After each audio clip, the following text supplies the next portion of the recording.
پر آخری حدیث سنا کے ختم کر رہا ہوں. آخری حدیث سوائے چند اکابر علماء کے بہت سونے شاید وہ پڑھی اور سنی نہ ہو. امام احمد بن حنبل رضی اللہ تعالیٰ عنہ روایت کرتے ہیں, حضرت ابو ہریرہ راوی ہیں, حضرت حیدہ راوی ہیں, امام حسن بصری نے مرسلن روایت کی ہے, امام ابن سیرین نے مرسلن روایت کی ہے. میری جو حدیث کی اولیاء کی شان میں کتاب ہے روضۃ السالکین, میں نے پورے ابواب جمع کیے اس میں, اور احسن الثناء فی اثبات الشفاعہ اس میں بھی جمع کیے حدیث کی کتابوں میں.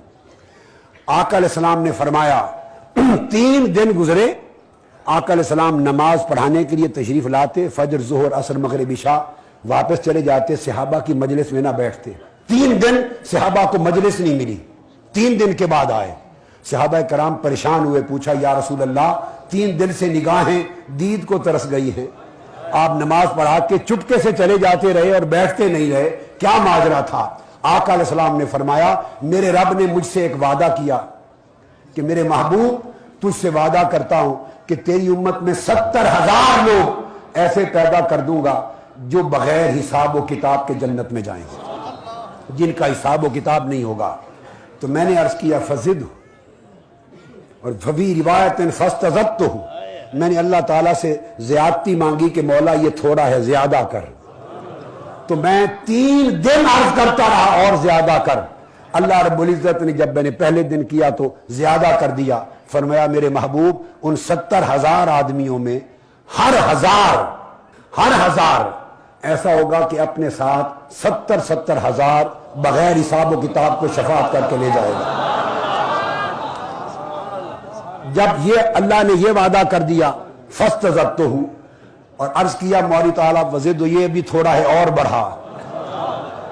یہ تو 1000 اگر 70,000 کو لے جائے تو میری امت کے ایک ولی کے حصے میں 70 آدمی آئے نا, تو یہ تھوڑا ہے اور کر.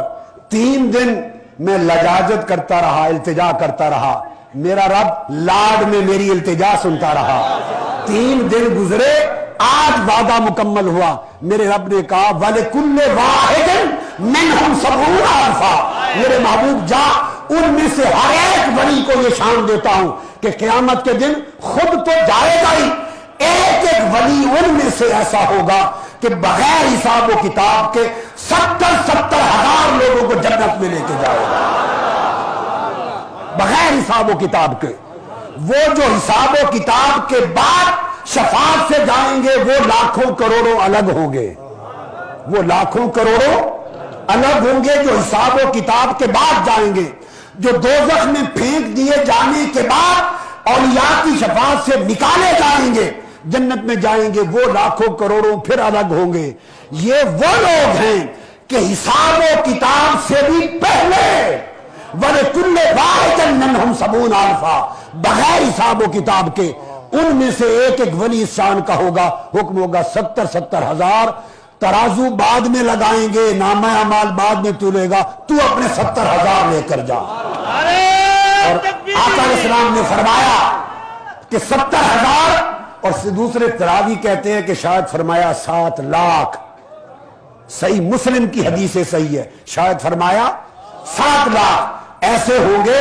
یہ جو سلاسل ہیں اولیاء کے, بعض لوگوں کے فہم میں اولیاء کے سلاسل طریقت سمجھ میں نہیں آتے, ان کے خانوادے, ان کے سلاسل, ان کے فیوزات, ان کی کڑیاں سمجھ میں نہیں آتی.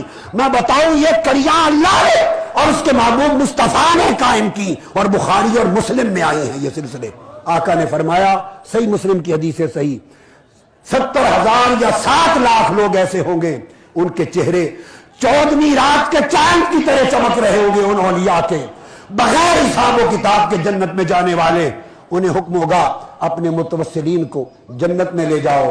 آقا علیہ السلام نے فرمایا, مسلم شریف میں حدیث ہے کہ پہلا شخص جو ولی کامل ہوگا, جو امام ولایت ہوگا, جو امام سلسلہ ہوگا, جو سربراہ ہوگا, پہلا شخص آقا نے فرمایا جنت کے دروازے پر کھڑا رہے گا, جنت میں نہیں جائے گا جب تک وہ 70,000 یا 7 لاکھ جو عدد جس کو ایلوکیشن ہوگی, آخری آدمی جب تک اس سے محبت کرنے والے, چاہنے کا حقدار, جب تک آخری جنت میں داخل نہ ہو وہ پہلا شخص جنت میں قدم نہیں رکھے گا.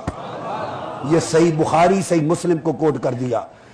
تو اب یہ سخی وہ لوگ ہیں کہ خود تو درجہ پایا مگر جو رب کی نعمت ملی اس دنیا میں بھی اور قیامت کے دن بھی یہ لاج نبھائیں گے اور سخاوت کے پورے فیضان کے چشمے کھولیں گے. لہذا